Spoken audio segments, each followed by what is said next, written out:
My home style কুকিংয়ে সবাইকে স্বাগত। আমি আজকে আপনাদেরকে তৈরি করে দেখাবো বাটা মাছ দিয়ে খুবই টেস্টি একটা রেসিপি, যেটা গরম ভাতের সাথে ভীষণ ভালো লাগবে। বাটা মাছ দিয়ে আমরা নর্মালি যেরকম খাই, এই রেসিপিটা একটু অন্যরকমভাবে তৈরি করব। আপনারা দেখুন, আশা রাখছি সকলেরই ভালো লাগবে। এর জন্য আমি এখানে 4টে বাটা মাছ পরিষ্কার করে ধুয়ে নিয়েছি নুন গরম জল দিয়ে। তো এই মাছটাকে আমি একটু ম্যারিনেট করে নেব। এর মধ্যে আমি সামান্য করে দিয়ে দেব একটু নুন। আমি এই বাটা মাছটার মধ্যে হলুদ দেব না, কেননা আমি এটার গ্রেভিটা সাদা রাখবো। তো এর মধ্যে গোলমরিচের গুঁড়ো দিয়ে দিলাম 1/4 টিস্পুন মতন, আর দিচ্ছি রসুন বাটা মোটামুটি 1/2 টিস্পুন মতন দিয়ে এই মাছটাকে আমি খুব ভালো করে মাখিয়ে মোটামুটি 15-20 মিনিটের জন্য রেখে দেব। এতে মাছটার মধ্যে ফ্লেভারটা খুব ভালো করে ঢুকবে। তো মাছটাকে একটু আগে থেকে ম্যারিনেট করে রেখে দেব। এবারে কড়ার মধ্যে আমি বেশ খানিকটা সর্ষের তেল গরম করে নিচ্ছি। যে কোনো মাছ ভাজার সময় যদি কড়াইটা আর তেলটা ভালো করে গরম করা হয়, তাহলে কিন্তু এই মাছগুলো এই প্যানের গায়ে লেগে যাবে না, ওই চান্সটা থাকে না। সেই জন্য তেলটাকে ভালো করে গরম করে মাছগুলো এগুলোকে দিয়ে আমি একটু লাল লাল করে ভাজবো। তো আপনারা যেরকম মাছটা কড়া করে ভাজতে চান সেই বুঝে আপনারা করে নেবেন। আমি একটু লাল লাল করে এগুলোকে ভেজে নিচ্ছি। আপনারা চাইলে এই রেসিপিতে হলুদ গুঁড়ো ইউজ করতে পারেন, তবে আমি যেহেতু এর গ্রেভিটা একটু সাদাই রাখতে চাইছি, সেই জন্য আমি হলুদ দিলাম না। তো দেখুন, মাছগুলো আমার ভাজা হয়ে গেছে, এগুলোকে আমি এবারেই তুলে রাখবো। আপনারা কিন্তু এই রেসিপিটি রুই বা কাতলা মাছ, পার্শে মাছ এরকম যে কোনো মাছে করতে পারবেন।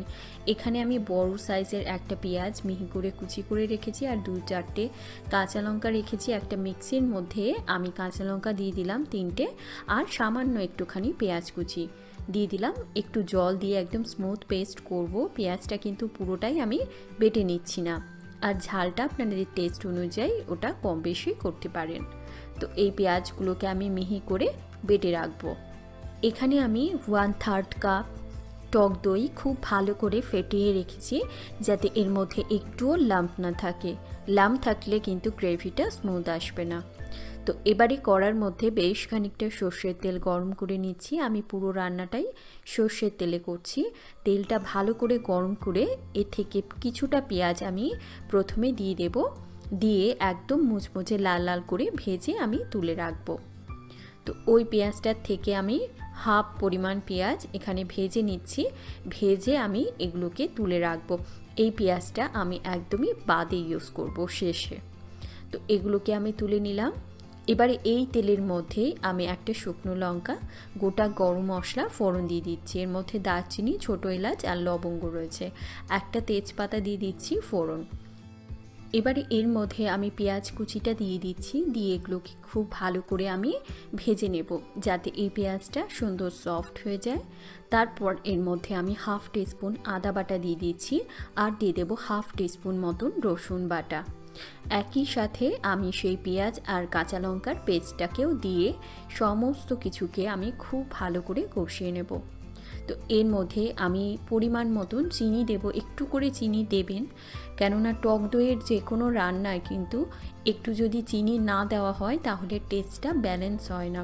তো সেই জন্য এর মধ্যে একটু চিনি আর একটু পরিমাণ মতো নুন দিয়ে দিচ্ছি, দিয়ে খুব ভালো করে কষবো। এর মধ্যে আমি দিয়ে দিচ্ছি জিরের গুঁড়ো, আর 2টো কাঁচা লঙ্কা দিচ্ছি যেন খুব সুন্দর একটা ফ্লেভার আসে, আর সেই ফ্যাটানো টক দইটাও দিয়ে দিলাম। দিয়ে এই সমস্ত কিছুকে আমি খুব ভালো করে কষিয়ে নেব।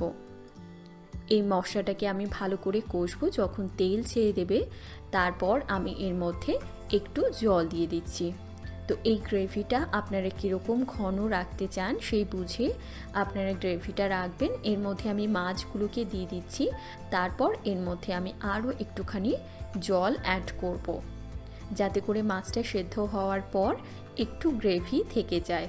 এবারে আমি ঢাকা দিয়ে রান্না করব।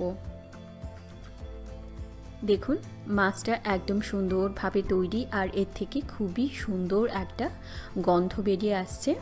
একদমই শেষে আমি এবারে এর মধ্যে একটু গরম মশলার গুঁড়ো অ্যাড করছি, যেটা আমার বাড়ির তৈরি গরম মশলা। আপনারা বাড়িতে তৈরি গরম মশলা ইউজ করবেন, খুব ভালো টেস্ট আসবে।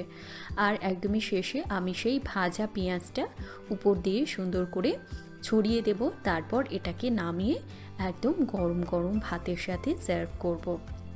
বাড়িতে অবশ্যই ট্রাই করুন এই রেসিপিটি, আর তার ছবি আপনারা আমার ইনস্টাগ্রাম পেজে আমার সাথে শেয়ার করতে পারেন। যদি ভালো লেগে থাকে লাইক করুন, শেয়ার করুন, আর আমার চ্যানেলটিকে সাবস্ক্রাইব করবেন। ভালো খান, সুস্থ থাকুন। Thank you so much for your love and support. Thank you so much for watching my video.